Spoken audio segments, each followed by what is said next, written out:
नमस्कार दोस्तों, स्वागत है हमारे YouTube चैनल में। मेरा नाम है संजय और आज हम पढ़ेंगे भारतीय इतिहास पार्ट 7। तो देखिए यहाँ पर हम पिछले क्लास में हमने छठवां पार्ट कवर किया था भारतीय इतिहास का, जिसमें हमने लास्ट टॉपिक जो था वो अकबर के बारे में पढ़ा था। और आज हम पढ़ेंगे जहांगीर के बारे में। जहांगीर से स्टार्ट करेंगे, तो चलिए शुरू करते हैं बिना देर किए। जहांगीर, ठीक है। टाइम पीरियड है 1605 से 1627 ईस्वी, ठीक है। जहांगीर के बचपन का नाम सलीम था। यह नाम अकबर ने सूफी संत शेख सलीम चिश्ती के नाम पर रखा था, ठीक। तो जहांगीर के बचपन का नाम क्या था? सलीम था। और कभी कभी इस टाइप का क्वेश्चन भी आ जाता है कि बचपन का नाम क्या था, तो सलीम था, ठीक। यह नाम अकबर ने सूफी संत शेख सलीम चिश्ती के नाम पर रखा था। ये जो अकबर नाम था, है ना, मतलब अकबर ने यह नाम, जहांगीर का नाम, यह शेख सलीम चिश्ती के नाम पर रखा था, ठीक है। अगला पॉइंट है, जहांगीर के शासनकाल में ईस्ट इंडिया कंपनी ने भारत में अपनी पहली फैक्ट्री सूरत में स्थापित की, ठीक।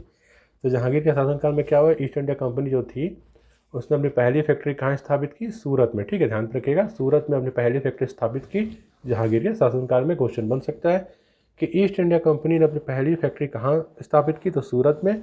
किसके शासनकाल में? तो जहांगीर के शासनकाल में, ठीक है। अगला पॉइंट देख लेते हैं। जहांगीर ने अपनी आत्मकथा तुझके जहांगीर की रचना फारसी भाषा में की है, ठीक है। तो यहाँ पर एक और क्वेश्चन बन सकता है कि तुझके जहांगीरी किसकी रचना है? तो जहांगीर की रचना है और यह उनकी आत्मकथा है, ठीक है। अगला पॉइंट देख लेते हैं। जहांगीर के समय मुगल चित्रकला चरमोत्कर्ष पर थी। जहांगीर के दरबार में आगा रजा, अबुल हसन, उस्ताद मंसूर, विशन दास, मनोहर आदि प्रमुख चित्रकार थे, ठीक। तो देखिए, जहांगीर के समय जो मुगल चित्रकला थी वो बहुत ही ज़्यादा उन्नति पर थी, चरमोत्कर्ष पर, ठीक है। चरमोत्कर्ष मतलब वही होता है बहुत ज़्यादा उन्नति करी थी चित्रकला, ठीक है। और जहांगीर के शासनकाल में चित्रकारों को बहुत ही ज़्यादा प्रोत्साहन मिलता था, ठीक। अब जहांगीर के दरबार में आगा रजा, अबुल हसन, उस्ताद मंसूर और विशन दास मनोहर आदि प्रमुख चित्रकार थे। यहाँ पर क्वेश्चन बन सकता है कि आगा रजा, अबुल हसन, उस्ताद मंसूर, विशन दास मनोहर किसके समकालीन चित्रकार थे? तो जहांगीर के समकालीन चित्रकार थे, ठीक है। देखिए, जहाँ पर चित्रकारी की बात आती है वहाँ पर जहांगीर का नाम आएगा ही आएगा, ये आप ध्यान पे रखिएगा, ठीक है।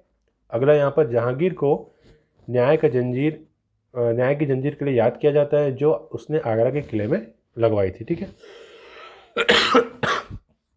तो देखिए, यहाँ पर जहांगीर ने क्या किया था? न्याय की जंजीर लगवाई थी, ठीक है।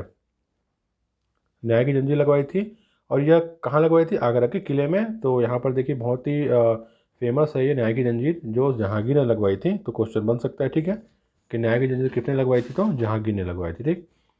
आगे यहाँ पर, अपने विद्रोही पुत्र खुसरो का साथ देने के आरोप में उसने सिखों के 5वें गुरु अर्जुन देव को फांसी दे दी, ठीक है। तो देखिए, उनका एक पुत्र था जहांगीर का जिसका नाम था खुसरो, ठीक है, अमीर खुसरो। अब तो हुआ क्या, उन्होंने विद्रोह कर लिया था अमीर खुसरो ने, है ना, अपने पिता के खिलाफ बगावत कर दिया था। तो उनका साथ दिया था सिखों के 5वें गुरु अर्जुन देव ने। तो जब जहांगीर को ये बात पता चली तो उन्होंने गुरु अर्जुन देव को फांसी दे दी, ठीक है। तब उसके बाद से मुगल साम्राज्य और सिख साम्राज्य के बीच मतभेद हो गया, ठीक है। अब अगला पॉइंट है, जहांगीर ने मेहरुन्निसा को शादी के बाद नूर महल एवं नूरजहां की उपाधि दी। नूरजहां ईरान निवासी ग्यास बेग की पुत्री एवं अली कुली बेग शेर अफगान की विधवा थी, ठीक है। तो देखिए, जहांगीर ने मेहरुन्निसा से शादी की थी, ठीक है, जिसे नूर महल एवं नूरजहां की उपाधि दी थी, ठीक है। देखिए, जो नूर महल या नूरजहां, जैसे हम जहांगीर की जो पत्नी थी उसे हम नूरजहां बोलते हैं, तो देखिए वो उसका नाम नहीं है, वो उसकी उपाधि है, ठीक है। ध्यान रखिएगा, उनका असली नाम है मेहरुन्निसा, ठीक। नूरजहां ईरान निवासी नूरजहां ईरान निवासी ग्यास बेग की पुत्री थी, ठीक है ना। और एवं अली कुली बेग शेर अफगान की विधवा थी। देखिए, उनकी पहली शादी हो चुकी थी अली कुली बेग से, ठीक है। और वो क्योंकि अली कुली बेग की मृत्यु हो गई थी तो वो उनकी विधवा हो गई थी, तो जहांगीर ने उसके बाद उनसे शादी की, ठीक। अब देखिए, यहाँ पर अगला है, जहांगीर की मृत्यु भीमवार नामक स्थान पर हुई। उसे शहादरा लाहौर में रावी नदी किनारे दफनाया गया, ठीक। तो जहांगीर की मृत्यु जो हुई वो भीमवार नामक स्थान पर हुई है और उसे कहाँ दफनाया गया? शहादरा लाहौर में रावी नदी किनारे दफनाया गया, ठीक। अगला यहाँ पर देखिए, शाहजहाँ, इसका टाइम पीरियड है 1627 से 1628।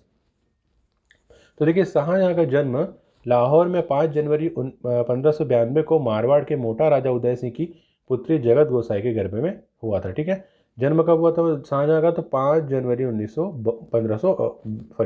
1592 को। कहाँ हुआ था? मारवाड़ के मोटा राजा उदय सिंह की पुत्री जगत गोसाई के गर्भ से हुआ था। देखिए ये लाइन को याद रखने की जरूरत नहीं है आपको, बस आप याद रखिए कि 5 जनवरी 1592 को शाहजहाँ का जन्म हुआ था लाहौर में। ठीक है, खांसी हो गई हमको क्या? अब देखिए यहाँ पर आजकल मौसम ऐसा चल रहा है।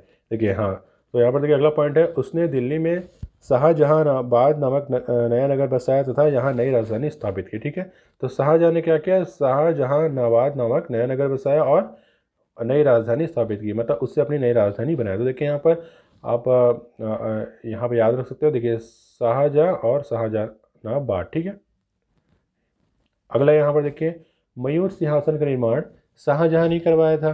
शाहजहाँ द्वारा बनवाई गई प्रमुख इमारतें हैं दिल्ली का लाल किला, दिल्ली की जामा मस्जिद और आगरा की मोती मस्जिद आदि। ठीक है, तो यहाँ पर देखिए मयूर सिंहासन का निर्माण किसने करवाया था? शाहजहाँ ने ही करवाया था। क्वेश्चन बन सकता है कि मयूर सिंहासन का निर्माण किसने करवाया था? तो शाहजहाँ ने करवाया था। और शाहजहाँ ने और भी प्रमुख इमारतें बनवाई हैं। देखिए दिल्ली का लाल किला बनवाया शाहजहाँ ने, बहुत ही फेमस है। दिल्ली का जामा मस्जिद शाहजहाँ ने बनवाया है। आगरा की मोती मस्जिद भी शाहजहाँ ने ही बनवाई है। तो यहाँ पर क्वेश्चन यहाँ ये भी बन सकता है कि दिल्ली का लाल किला या दिल्ली की जामा मस्जिद या आगरा की मोती मस्जिद किसने बनवाई है? तो शाहजहाँ ने ही बनवाई है। देखें, और आप सभी को पता होगा कि शाहजहाँ ने ही ताजमहल का निर्माण करवाया है। तो देखिए जो भी प्रमुख इमारतें हैं भारत में हमारे, वो शाहजहाँ ने ही बनवाई है। ठीक है, अब यहाँ पर देखिए अगला पॉइंट है, शाहजहाँ का विवाह 1612 ईस्वी में आसफ खां की पुत्री अर्जुमंद बानो बेगम से हुआ, जो बाद में मुमताज महल के नाम से विख्यात हुई। ठीक है, तो देखिए शाहजहाँ का जो विवाह हुआ है वो 1612 ईस्वी में हुआ है। किससे किसके साथ हुआ? तो आसफ खां की पुत्री अर्जुमंद बानो बेगम से हुआ। ठीक है, जो बाद में मुमताज महल के नाम से विख्यात हुई। देखिए तो मुमताज महल का जो नाम था, असली नाम वो क्या था? अर्जुमंद बानो बेगम। ठीक है, अगला है यहाँ पर देखिए, शाहजहाँ ने मुमताज महल को मलिका जमानी की उपाधि दी। 1631 ईस्वी में मुमताज की मृत्यु के बाद उसकी यादगार में शाहजहाँ ने ताजमहल का निर्माण करवाया। ठीक है, तो देखिए यहाँ पर शाहजहाँ ने मुमताज महल को मलिका ए जमानी की उपाधि दी। ठीक है, तो यहाँ पर क्वेश्चन बन सकता है कि मलिका जमानी किसकी उपाधि है? तो मुमताज महल की। ठीक है, और यहाँ पर ये भी क्वेश्चन बन सकता है कि शाहजहाँ ने मुमताज महल को कौन सी उपाधि दी थी? तो मलिका ए जमानी। ठीक है, और 1631 ईस्वी में मुमताज की जो मृत्यु हो गई, तब उनकी याद में शाहजहाँ ने ताजमहल का निर्माण करवाया। ठीक, तो जो ताजमहल है वो असल में क्या है? मुमताज महल का मकबरा है ना, मकबरा बोल सकते हैं आप, अंदर में मकबरा है। तो यह मुमताज महल की याद में शाहजहाँ ने बनवाया था। ठीक, आगे देखते हैं यहाँ पर, उसने पुर्तगालियों के बढ़ते प्रभाव को समाप्त करने के उद्देश्य से 1632 ईस्वी में पुर्तगालियों से युद्ध किया एवं हुगली पर अधिकार कर लिया। ठीक, अब देखिए यहाँ पर शाहजहाँ इमारत बनाने में ही अच्छा नहीं था, वो युद्ध भी अच्छा करता था। देखिए यहाँ पर, तो उसने पुर्तगालियों के बढ़ते प्रभाव को समाप्त करने के उद्देश्य से 1632 में पुर्तगालियों से युद्ध किया और पुर्तगालियों को पराजित किया और हुगली पर अधिकार कर लिया। ठीक, अगला पॉइंट है यहाँ पर देखिए, उसने दिल्ली में एक महाविद्यालय का निर्माण एवं दारुल बका नामक महाविद्यालय की मरम्मत करवाई। ठीक है, तो दिल्ली में एक महाविद्यालय और दारुल बका नामक महाविद्यालय की मरम्मत करवाई किसने? शाहजहाँ ने। ठीक, उसके बाद देखिए यहाँ पर अगला पॉइंट है, उत्तराधिकार के युद्ध में औरंगजेब ने शाहजहाँ को बंदी बनाकर आगरा के किले में डाल दिया, जहाँ 1666 ईस्वी में उसकी मृत्यु हो गई। ठीक, तो देखिए उत्तराधिकारी का जब युद्ध हो रहा था, ठीक है, मतलब शाहजहाँ के पुत्रों में दारा सिकोह और औरंगजेब के बीच उत्तराधिकार का युद्ध हो रहा था, तब उत्तराधिकार के युद्ध में औरंगजेब ने क्या किया? शाहजहाँ को बंदी बनाकर आगरा के किले में डाल दिया था। ठीक है, और 1666 में उसकी मृत्यु हो गई थी तब शाहजहाँ की। अगला यहाँ पर देखिए औरंगजेब, यहाँ पर हम उनके भाई दारा सिकोह के बारे में पढ़ेंगे। ठीक है, पर प्रमुख है हमारे औरंगजेब। तो देखिए यहाँ पर इनका टाइम पीरियड है 1658 से 1707 ईस्वी। ठीक है, अब देखिए यहाँ पर औरंगजेब को शासक बनाने के लिए अपने भाइयों से युद्ध करना पड़ा था। ठीक, अब देखिए हर राजा के पुत्र जब ज़्यादा पुत्र हो जाते हैं ना, 3 तब उत्तराधिकारी का युद्ध होता ही होता है। ठीक है, अशोक ने भी अपने भाइयों से युद्ध किया था उत्तराधिकारी के लिए। अब यहाँ पर देखिए औरंगजेब ने भी किया अपने भाइयों से युद्ध। ठीक है, तो अगला पॉइंट यहाँ पर देखिए, उसने 1679 ईस्वी में हिंदुओं पर जजिया कर लगाया। उसने झरोका दर्शन तथा तुलादान प्रथा पर प्रतिबंध लगाया। ठीक, तो देखिए यहाँ पर 1669 ईस्वी में औरंगजेब ने क्या किया? हिंदुओं पर जजिया कर लगाया और उसने झरोका दर्शन और तुलादान प्रथा पर भी प्रतिबंध लगाया। ठीक है, तो यहाँ पर क्वेश्चन बन सकता है कि झरोका दर्शन और तुलादान प्रथा पर प्रतिबंध किसने लगाया? तो औरंगजेब ने लगाया। या अब ये भी क्वेश्चन बन सकता है कि झरोका दर्शन और तुलादान प्रथा किस शासक से संबंधित है? तो औरंगजेब। ठीक है, अगला यहाँ पर देखिए, औरंगजेब ने अपना अधिकार अधिकतर समय दक्षिण भारत को जीतने पर लगा दिया, जो उसके लिए नासूर साबित हुआ। ठीक है, तो देखिए यहाँ पर जिस तरीके से अलाउद्दीन खिलजी दक्षिण भारत पर बार बार आक्रमण करता था अधिकार करने के लिए, वैसे देखिए औरंगजेब को भी रुचि थी दक्षिण भारत पर। ठीक है, तो उसने अधिकतर समय दक्षिण भारत को जीतने पर लगा दिया, पर वह नासूर साबित हुआ, मतलब जीत नहीं सके। ठीक है ना, बहुत ही कठिन साबित हुआ। ठीक है, उनके लिए नासूर मतलब देखिए कठिन होता है ना। अगला पॉइंट यहाँ पर देखिए, दारा एवं औरंगजेब के बीच उत्तराधिकार का अंतिम युद्ध देवराय की घाटी में 1659 ईस्वी में हुआ। युद्ध में औरंगजेब विजयी रहा। उसके बाद उसने इस्लाम धर्म की अवहेलना के आरोप में दारा की हत्या करवा दी। ठीक, तो देखिए दारा सिकोह और औरंगजेब के बीच क्या हुआ, उत्तराधिकार का अंतिम युद्ध कहाँ पर हुआ, देवराय की घाटी में। क्वेश्चन बन सकता है कि दारा सिकोह और औरंगजेब के बीच उत्तराधिकार का अंतिम युद्ध कहाँ हुआ, तो देवराय की घाटी में हुआ। कब हुआ, 1659 ईस्वी में। ठीक है, युद्ध में औरंगजेब विजयी रहा। ठीक, और उसके बाद उसने इस्लाम धर्म की अवहेलना, देखिए यहाँ पर औरंगजेब जब विजयी हुआ था तब उसे किसी न किसी तरह से दारा सिकोह की हत्या तो करनी ही थी, क्योंकि तभी वह सिंहासन पर बैठ सकता था। तो उसने क्या किया, दारा सिकोह पर इस्लाम धर्म की अवहेलना का आरोप लगा दिया और उसकी हत्या करवा दी। ठीक, अगला पॉइंट यहाँ पर देख लेते हैं। 1659 ईस्वी में दिल्ली में शाहजहां के महल में दूसरी बार औरंगजेब का राज्याभिषेक हुआ। ठीक, यहाँ 1659 में कहाँ पर, ठीक है, यहाँ पर औरंगजेब का राज्याभिषेक जो कब हुआ, 1659 में दिल्ली में शाहजहां के महल में हुआ। ठीक है, और वो भी दूसरी बार। ठीक, अगला पॉइंट देखते हैं। यहाँ पर देखिए, औरंगजेब के समय मुगल साम्राज्य का सर्वाधिक विस्तार हुआ था। उसके शासनकाल में हिंदू मनसबदारों की संख्या भी सबसे अधिक थी। ठीक, तो देखिए यहाँ पर मुगल साम्राज्य का सबसे अधिक विस्तार किसके शासनकाल में हुआ है, तो औरंगजेब के शासनकाल में हुआ है। ठीक है, और उसके शासनकाल में हिंदू मनसबदारों की संख्या भी सबसे अधिक थी। तो यहाँ पर एक क्वेश्चन बन सकता है कि हिंदू मनसबदारों की संख्या किस शासक के शासनकाल में सबसे अधिक थी, तो औरंगजेब के। ठीक है, और सर्वाधिक विस्तार भी औरंगजेब के शासनकाल में ही हुआ है। अगला पॉइंट यहाँ पर देख लेते हैं। इस्लाम धर्म नहीं स्वीकार करने के कारण सिखों के 9वें गुरु तेग बहादुर की हत्या औरंगजेब ने करवा दी। उसे जिंदा पीर भी कहा जाता है। ठीक, तो देखिए इस्लाम धर्म स्वीकार नहीं करने के कारण, ठीक है, औरंगजेब ने क्या किया, सिखों के 9वें गुरु जो थे गुरु तेग बहादुर, उसकी हत्या करवा दी और उसे जिंदा पीर भी कहा जाता है। देखिए औरंगजेब को क्या कहा जाता था, जिंदा पीर कहा जाता था। तो यहाँ से कोई क्वेश्चन बन सकता है कि जिंदा पीर किसे कहा जाता है, तो औरंगजेब को। और यहाँ पर ये भी क्वेश्चन बन सकता है कि सिखों के 9वें गुरु तेग बहादुर की हत्या किसने करवाई, तो औरंगजेब ने करवाई। क्यों करवाई, इस्लाम धर्म नहीं स्वीकार करने के कारण। अगला देख लेते हैं यहाँ पर पॉइंट। औरंगजेब को मृत्यु के बाद दौलताबाद के निकट दफना दिया गया। उसका मकबरा औरंगाबाद में स्थित है। ठीक है, देखिए जब औरंगजेब की मृत्यु हो गई तब उसे दौलताबाद के निकट दफना दिया गया और उसका जो मकबरा है वो कहाँ पर स्थित है, औरंगाबाद में स्थित है। क्वेश्चन बन सकता है कि औरंगजेब का जो मकबरा है वो कहाँ स्थित है, तो औरंगाबाद में स्थित है। अगला पॉइंट देख लेते हैं यहाँ पर। दिल्ली के लाल किला में मोती मस्जिद का निर्माण औरंगजेब ने करवाया था। ठीक है, तो यहाँ पर क्वेश्चन बन सकता है कि मोती मस्जिद का निर्माण किसने करवाया था, तो औरंगजेब ने करवाया था। ठीक है, जो कहाँ पर है, दिल्ली के लाल किला में। अब यहाँ पर देखते हैं अगला है वहाँ पर मराठा साम्राज्य। तो देखिए मराठा शक्ति का उत्कर्ष शिवाजी के नेतृत्व में हुआ। उनका जन्म 1627 ईस्वी में पूना के निकट स्थित शिवनेर किले में हुआ था। ठीक, तो देखिए यहाँ पर मराठा शक्ति का जो उत्कर्ष है, मतलब प्रमुख कौन थे, शिवाजी थे। उनके नेतृत्व में ही मराठा जो थे वो युद्ध करते थे। ठीक है, और प्रशासन का पूरा देख रेख और शिवाजी के कंधों पर ही था। ठीक है, अब उनका जो जन्म था वो कब हुआ है, 1627 ईस्वी में पूना के निकट स्थित शिवनेर किले में हुआ है। ठीक, अगला यहाँ पर देखिए, बालाजी विश्वनाथ मराठों के प्रथम पेशवा थे। उन्हें मराठा साम्राज्य का द्वितीय संस्थापक भी कहा जाता है। ठीक है, यहाँ पर देखिए प्रथम पेशवा कौन थे मराठों के, तो बालाजी विश्वनाथ जो प्रथम पेशवा थे, और उन्हें मराठा साम्राज्य का द्वितीय संस्थापक भी कहा जाता है। देखिए यहाँ पर, तो देखिए मराठा साम्राज्य का प्रथम संस्थापक कौन था, शिवाजी थे, और बालाजी विश्वनाथ जो थे उन्हें मराठा साम्राज्य का दूसरा संस्थापक कहा जाता है। तो यहाँ पर आप कंफ्यूज मत होइएगा, प्रथम संस्थापक कौन है या प्रमुख संस्थापक कौन है, छत्रपति शिवाजी हैं, और उसके बाद दूसरा संस्थापक जो है बालाजी विश्वनाथ। अगला यहाँ पर देखिए, बालाजी विश्वनाथ ने 1719 ईस्वी में मुगलों से एक संधि की, जिसे मराठा साम्राज्य का मैग्ना कार्टा कहा जाता है। ठीक, बालाजी विश्वनाथ ने क्या किया, 1719 ईस्वी में मुगलों से एक संधि की, जिसे क्या कहा जाता है, मराठा साम्राज्य का मैग्ना कार्टा। तो यहाँ से क्वेश्चन बन सकता है कि मराठा साम्राज्य का मैग्ना कार्टा किसे कहा जाता है, तो बालाजी विश्वनाथ द्वारा किए गए मुगलों से संधि की थी बालाजी विश्वनाथ ने 1719 ईस्वी में, उसे ही मराठा साम्राज्य का मैग्ना कार्टा कहा जाता है। देखिए मैग्ना कार्टा का मतलब क्या होता है कि मराठा साम्राज्य के लिए वो अच्छी साबित हुई ना, मैग्ना कार्टा मतलब अच्छा साबित हुआ जब उन्होंने क्या किया, मुगलों से संधि की। अब देखिए मुगलों से संधि कर लिया, कोई युद्ध नहीं हो रहा मुगलों से, तो अच्छे से रह रहे हैं, ठीक है, शासन प्रशासन अच्छे से चला रहे हैं, ठीक है। तो वही हुआ मराठा साम्राज्य का मैग्ना कार्टा, मतलब अच्छे से वो उन्नति करने लगा फिर मराठा साम्राज्य, ठीक है। अब देखिए यहाँ पर अगला है, बाजीराव प्रथम के समय मराठों की शक्ति चरमोत्कर्ष पर थी, उसे हिंदू पद पदशाही का सिद्धांत प्रतिपादित करने का भी श्रेय दिया जाता है, ठीक है। तो यहाँ पर देखिए बाजीराव प्रथम जो था, ये बाजीराव जो प्रथम है, ये बाजीराव मस्तानी वाला बाजीराव है, ठीक है ना।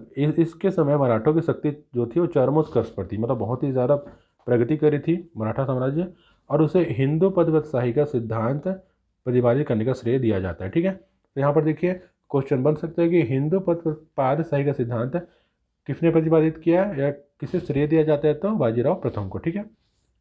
अगला यहाँ पर बालाजी बाजीराव को नाना साहब के नाम से भी जाना जाता है, इसने पेशवा के पद को पैतृक बनाया, ठीक। बालाजी बाजीराव जो थे वो बाजीराव प्रथम के पुत्र थे और उन्हें नाना साहब के नाम से भी जाना जाता था, ठीक है। और इसने पेशवा के पद को पैतृक बनाया, मतलब देखिए जो बालाजी बाजीराव हैं उनको यह पेशवा का पद अपने पिता के माध्यम से मिला, ठीक है। पहले देखिए जो बाजीराव प्रथम है उन्होंने इसके लिए अपना वो दिया था, प्रतियोगिता हुई थी, है ना, और उसमें अपना हुनर दिखाया था, तब बाजीराव प्रथम को पेशवा बनाया गया था। पर बालाजी बाजीराव को पेशवा बाजीराव प्रथम के पेशवा जो है वो पेशवा पद है वो विरासत में मिली है, ठीक है। उन्हें किसी प्रकार की प्रतियोगिता या हुनर दिखाने की जरूरत नहीं पड़ी, ठीक। अब यहाँ पर देखिए अगला पॉइंट है, शिवाजी टाइम पीरियड है 1627 से 1680 ईस्वी के पिता का नाम शाहजी भोसले था तथा माता का नाम जीजाबाई था, ठीक है। पिता का नाम क्या था शिवाजी के, शाहजी भोसले, और माता का नाम था जीजाबाई, ठीक। अगला पॉइंट देख लेते हैं यहाँ पर, शिवाजी के गुरु एवं संरक्षक दादाजी कोंडदेव थे, उनके आध्यात्मिक गुरु स्वामी समर्थ रामदास थे, ठीक। तो शिवाजी के गुरु और संरक्षक कौन थे, दादाजी कोंडदेव, ठीक है, और उनके आध्यात्मिक गुरु कौन थे, स्वामी समर्थ रामदास। अगला यहाँ पर देखिए, अपने सैन्य अभियान के अंतर्गत शिवाजी ने सर्वप्रथम तोरण के किले को जीता, शिवाजी की राजधानी रायगढ़ थी, ठीक। तो देखिए सैन्य अभियान के अंतर्गत जब वो अभियान में निकले शिवाजी ने, तो सबसे पहले क्या किया, तोरण के किले को जीता। तो यहाँ से क्वेश्चन बन सकता है कि अपने सैन्य अभियान के अंतर्गत शिवाजी ने सबसे पहले कौन सा युद्ध जीता या क्या जीता, तो तोरण का किला जीता, और शिवाजी की राजधानी तो क्या थी, रायगढ़ थी। अगला यहाँ पर देख लेते हैं, उन्होंने बीजापुर के सेनापति अफजल खां को पराजित कर उसकी हत्या कर दी, शिवाजी ने गुरिल्ला युद्ध पद्धति को अपनाया था, ठीक। तो यहाँ पर देखिए बीजापुर के जो सेनापति थे अफजल खां, शिवाजी ने उन्हें पराजित किया और उनकी हत्या कर दी। देखिए उसके बाद शिवाजी ने गुरिल्ला युद्ध पद्धति को अपनाया, ठीक है। तो यहाँ पर देखिए जो शिवाजी थे वो हमेशा गुरिल्ला युद्ध पद्धति से ही युद्ध करते थे, ठीक है, और वो इसमें काफ़ी निपुण थे, ठीक है। अपने साम्राज्य का अधिकतर विस्तार उन्होंने गुरिल्ला युद्ध पद्धति से किया था। देखिए गुरिल्ला युद्ध पद्धति मतलब देखिए क्या है कि छिप कर आक्रमण करते थे, ठीक है, अचानक से आक्रमण कर देते थे और सब कुछ लूट पाट के ले जाते थे, इसे गुरिल्ला युद्ध पद्धति कहते हैं, ठीक है। अगला यहाँ पर देखिए, शिवाजी और राजा जयसिंह के बीच 1665 ईस्वी में पुरंदर की संधि हुई, ठीक है।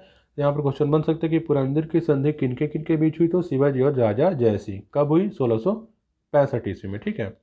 अगला पॉइंट देख लेते हैं यहाँ पर, 1674 ईस्वी में शिवाजी ने रायगढ़ में अपना राज्याभिषेक करवाया। उनका राज्याभिषेक काशी के प्रसिद्ध विद्वान श्री गंगा भट्ट से करवाया गया। उन्होंने छत्रपति की उपाधि धारण की, ठीक है। तो 1674 ईस्वी में शिवाजी ने रायगढ़ में अपना राज्याभिषेक करवाया और राज्याभिषेक है वह काशी के प्रसिद्ध विद्वान श्री गंगा भट्ट से करवाया, ठीक है ना, और उन्होंने छत्रपति की उपाधि धारण की। अब देखिए यहाँ पर जो छत्रपति लगाते हैं उनके नाम के आगे वह उनकी उपाधि है, ठीक है, आप ध्यान रखिएगा। अब देखिए अगला यहाँ पर, शिवाजी का अंतिम महत्वपूर्ण अभियान 1676 ईस्वी में कर्नाटक अभियान था, उनकी मृत्यु 1680 में हो गई, ठीक। तो शिवाजी का जो अंतिम महत्वपूर्ण अभियान था कौन सा था, कर्नाटक अभियान था। कब किया था इन्होंने, 1676 ईस्वी में किया था, और उनकी मृत्यु कब हो गई शिवाजी की, तो 1680 ईस्वी में उनकी मृत्यु हो गई। अब अगला देख लेते हैं यहाँ पर, शिवाजी ने शासन कार्य में सहयोग के लिए 8 मंत्रियों की एक परिषद गठित की जिसे अष्टप्रधान कहा गया, ठीक। देखिए यहाँ पर हर राज्य का मंत्री परिषद होता था, ठीक है, जिसे नवरत्न या अष्टभुज या अष्टप्रधान कहा जाता था। तो यहाँ पर देखिए 8 मंत्रियों की एक परिषद गठित थी, शिवाजी ने करवा की थी, और उसे अष्टप्रधान कहा जाता था, ठीक, ध्यान पे रखिएगा। अगला यहाँ पर, शिवाजी की कर व्यवस्था मलिक अंबर की व्यवस्था पर आधारित थी, ठीक है।